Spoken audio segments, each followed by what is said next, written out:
Cangkem mereka tinggal ganteng. Baik. Gele. Dah, aku mulai. Kelihatan kan? Kelihatan Dah. Kak. Oke, dah ya.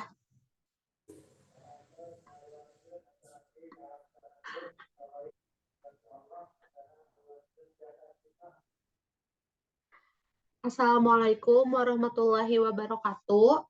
Kami dari kelompok 5 TI 23A untuk mata kuliah Sistem Operasi dengan dosen pengampu Bapak Hermanto MKom akan menjelaskan jenis-jenis memori dan fungsi beserta teknologinya.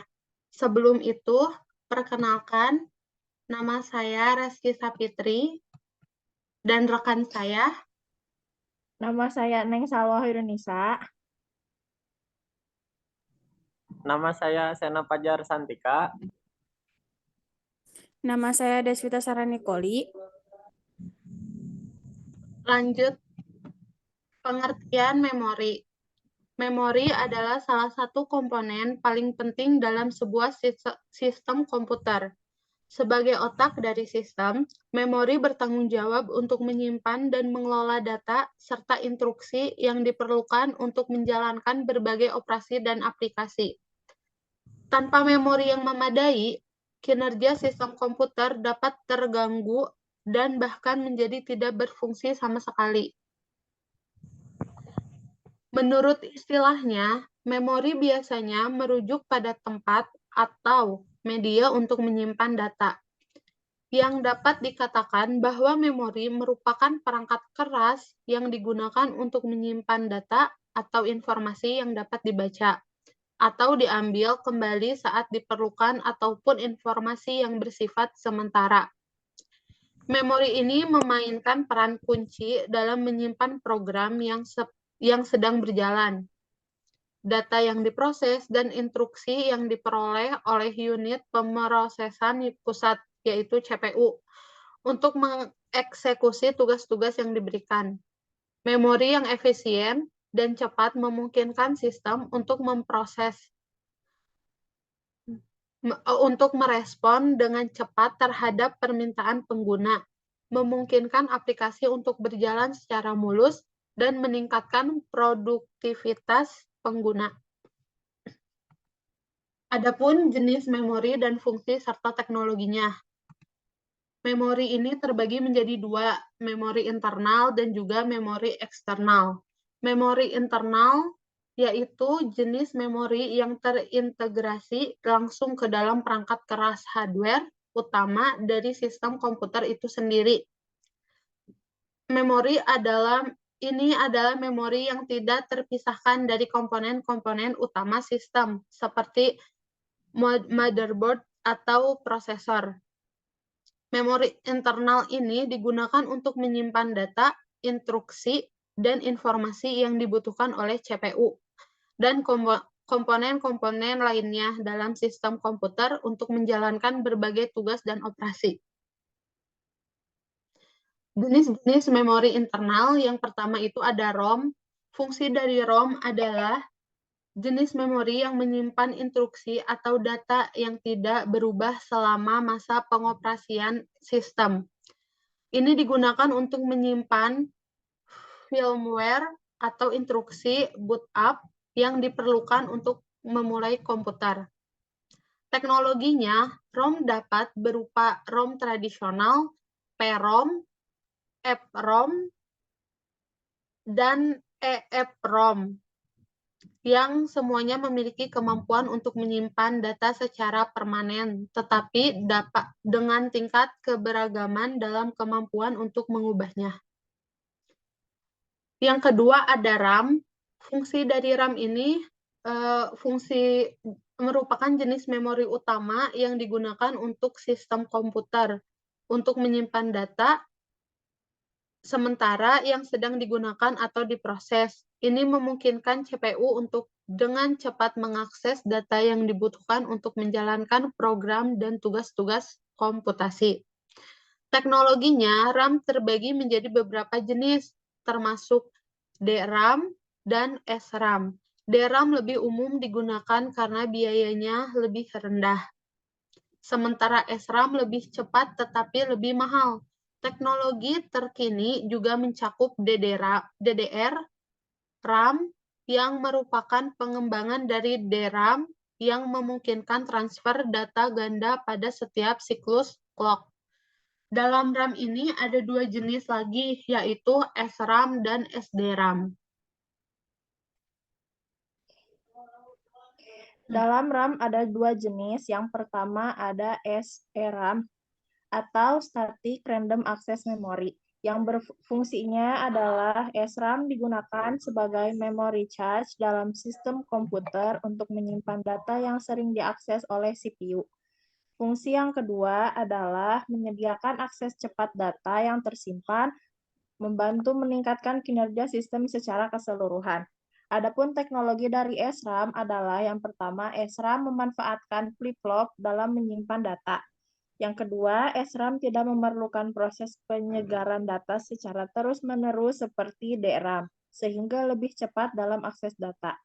Yang ketiga, ada SRAM memiliki kecepatan akses yang tinggi dan tidak memerlukan waktu untuk melakukan siklus penyegaran sehingga cocok untuk digunakan sebagai charge. Yang kedua, ada SDRAM atau Synchronous Dynamic Random Access Memory. Adapun fungsinya, SDRAM digunakan sebagai memori utama dalam sistem komputer untuk menyimpan data yang sedang digunakan oleh CPU untuk menjalankan program dan proses. Fungsi yang kedua adalah menyediakan penyimpanan data sementara yang dapat diakses dengan cepat oleh CPU. Adapun teknologi SDRAM, yang pertama menggunakan teknologi dinamik RAM atau DRAM, tetapi dengan sinkronisasi dengan clock sistem komputer. Yang kedua, ini berarti akses data diatur secara teratur dengan menggunakan clock system yang memungkinkan transfer data yang lebih cepat dan sinkron antara CPU dan memori.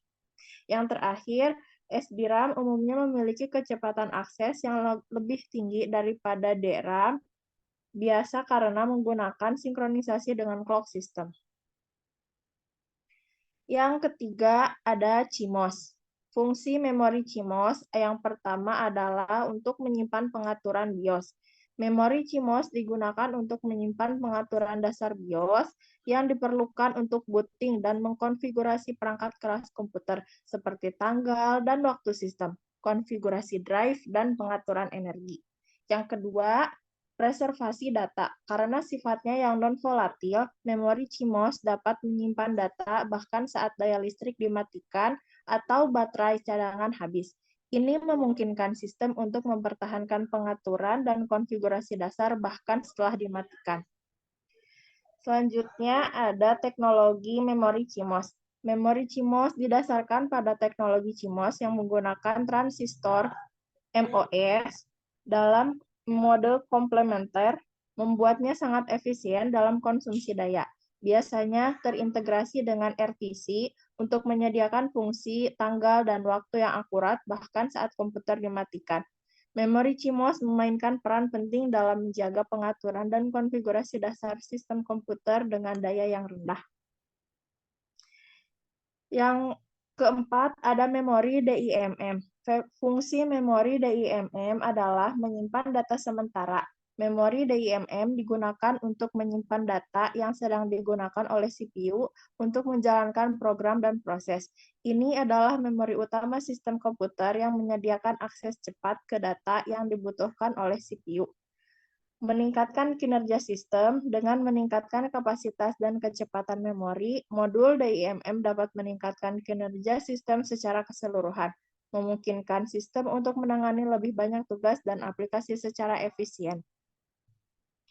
Lalu ada teknologi memori DIMM.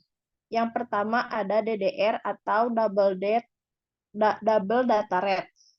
Sebagian besar memori DIMM yang digunakan saat ini adalah jenis DDR, seperti DDR3, DDR4, dan DDR5.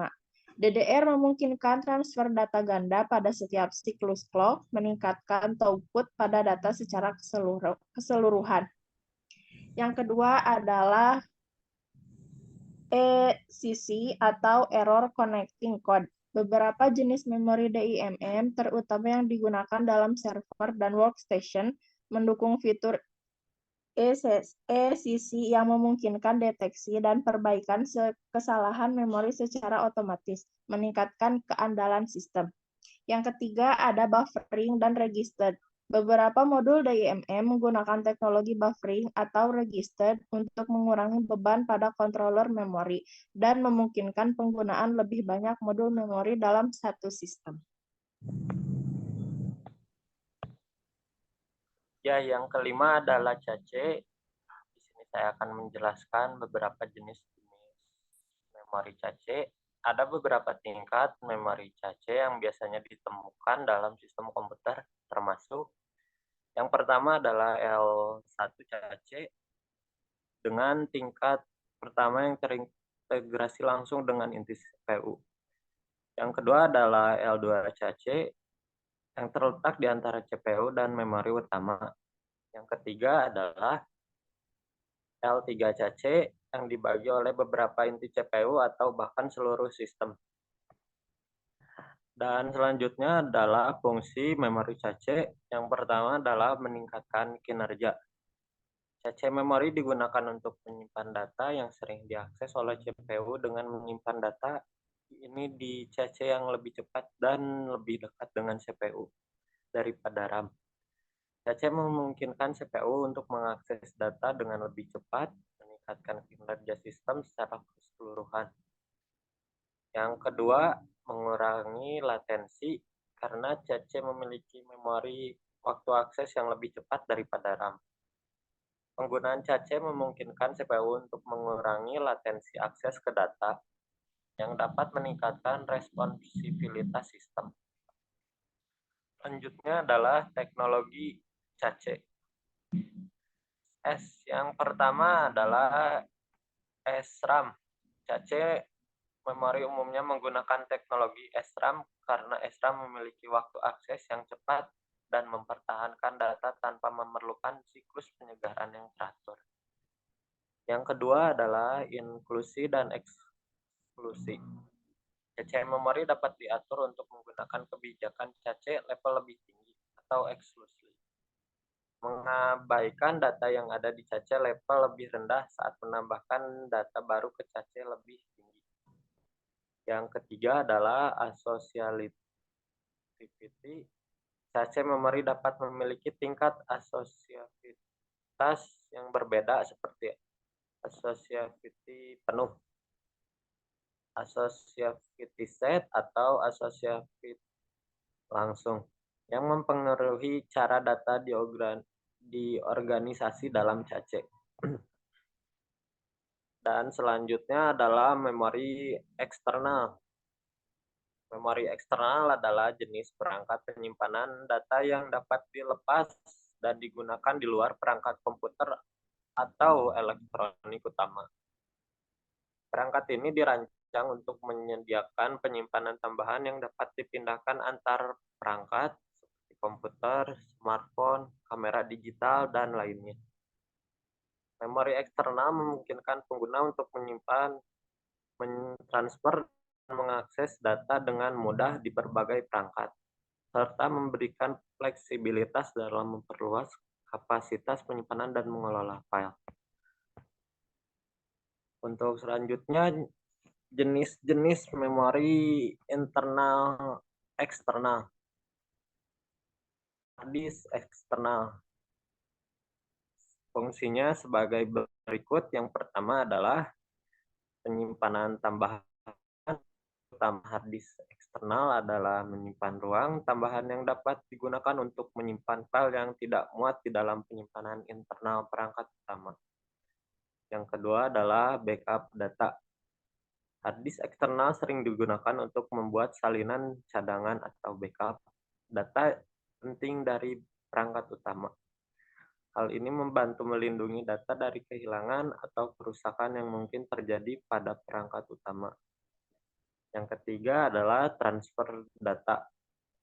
Hard disk eksternal juga digunakan untuk mentransfer data atau perangkat pengguna dengan mudah mentransfer file antara komputer, laptop, dan perangkat lain dengan menggunakan hard disk eksternal.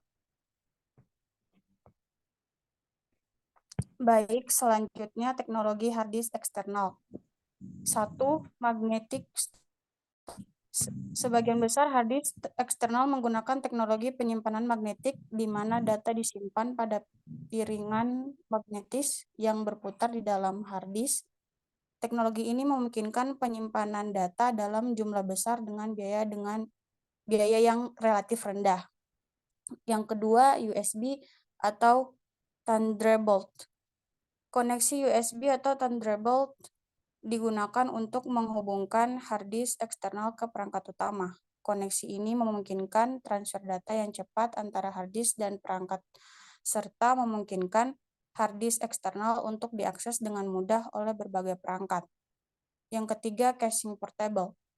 Hard disk eksternal dirancang dalam casing portable yang kokoh dan tahan lama, sehingga mudah dibawa-bawa dan dilindungi dari kerusakan fisik saat digunakan di luar ruangan.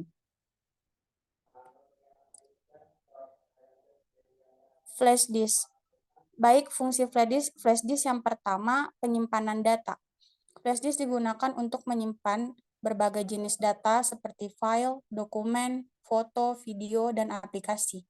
Ini menyediakan ruangan penyimpanan tambahan yang dapat dibawa-bawa dengan mudah.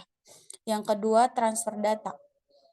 Flash disk memungkinkan pengguna untuk mentransfer data dari satu perangkat ke perangkat lain dengan cepat dan mudah. Ini flash transfer data ini dapat digunakan untuk mentransfer file antara komputer, laptop, tablet, dan perangkat lainnya yang mendukung koneksi USB. Yang ketiga, backup data. Flash disk juga sering digunakan untuk membuat salinan cadangan atau backup data yang penting dari perangkat utama.